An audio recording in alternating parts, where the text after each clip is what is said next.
Yeah, so I made a video recently talking about how to network with 8 and 9 figure entrepreneurs.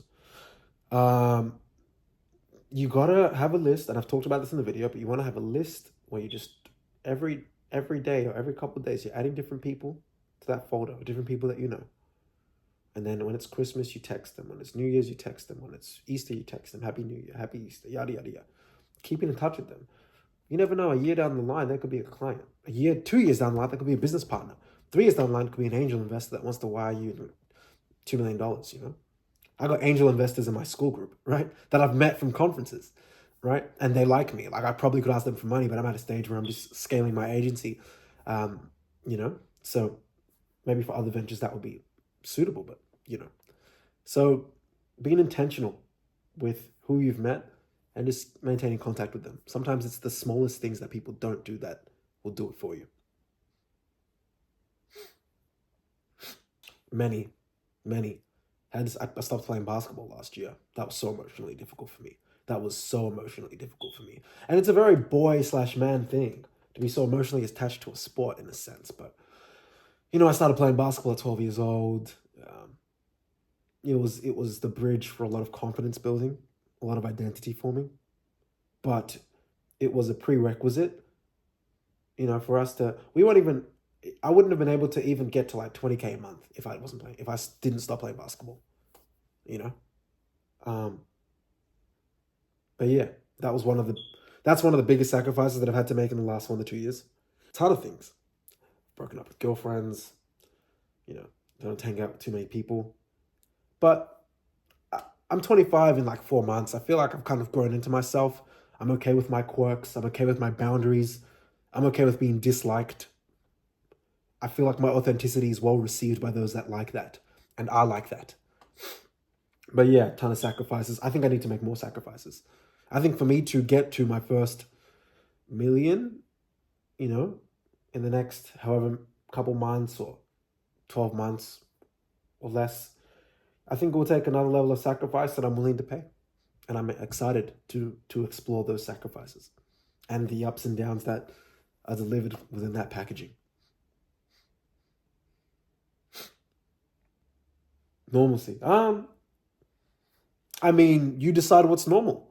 Who's to say that the life you're living isn't normal to you? I don't really fit in with many people from my high school, but I don't want their normal. I want my kind of normal. My kind of normal is by the time I'm 26 or 27, if I want to eat Italian food, instead of me going to an Italian restaurant locally, I fly to Sicily today. That's a very big ask. And I'm almost yelling. I'm probably yelling a bit because I'm like convicted on it. I've been saying that since I was 21. If that's what I want, I must have it. That is my normal. And to someone else, that's not a normal that they want, and that's fine. I think we decide what our normal is. For me, it's working 18-hour days, 5-6 days a week. And then Saturdays, Sundays, I'll work, 6 hours a day each. There's someone that's probably going to be like, you should be working 18 hours a day, 7 days a week. And I'd say, fair enough. I'd also say fair enough to the person that says to work 18 hours a week in total. You pick your normal. Long-term goals, I got so many, man. And look, I'll give you a few. I'm not going to give everything. I just want to build cool things. I want to build really cool brands. I want to build cool things. I want to explore cool industries. I want creativity to shift the world, even if it's for 10 minutes. I want everyone to feel a unified feeling. If I could have been the person that caused a unified feeling just for 10 minutes amongst the part of the populace of the earth, because of an idea that I spawned from my mind and that God inspired me to have, and I can get that feeling into someone else just for 10 minutes and millions of people, billions of people at the same time, what a good life to have lived. My name will precede and my family's name will precede long after I'm gone. Now, that's a very, very unfair answer, so I'm going to give you some specifics now that I've gotten all that creativity and, I guess, narcissism out the way.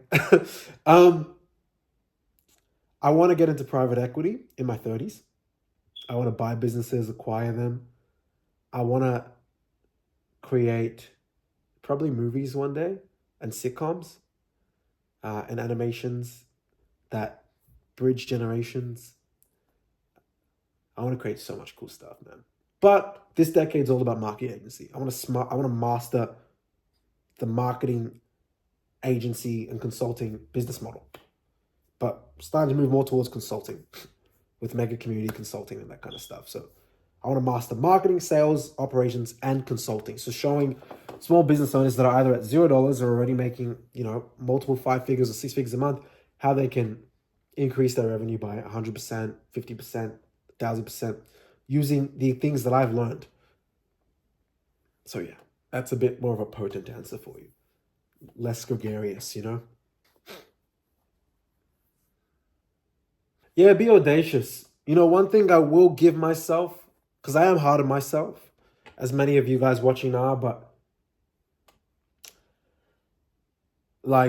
man, you just gotta be authentically you. And that's hard to discern, isn't it? It's hard to discern who you truly are. And I'm still figuring it out. Who am I? I'm a 24-year-old. But, I remember even throughout the teenage years, I was that quirky person that would post on Facebook and post Facebook statuses that were random, that people would love it, people would hate it, but it caused discussion.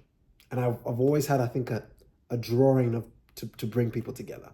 So when I look at some of the ventures that I've embraced now, I'm like, it does make sense. There's alignment there. So be authentic. That's my advice.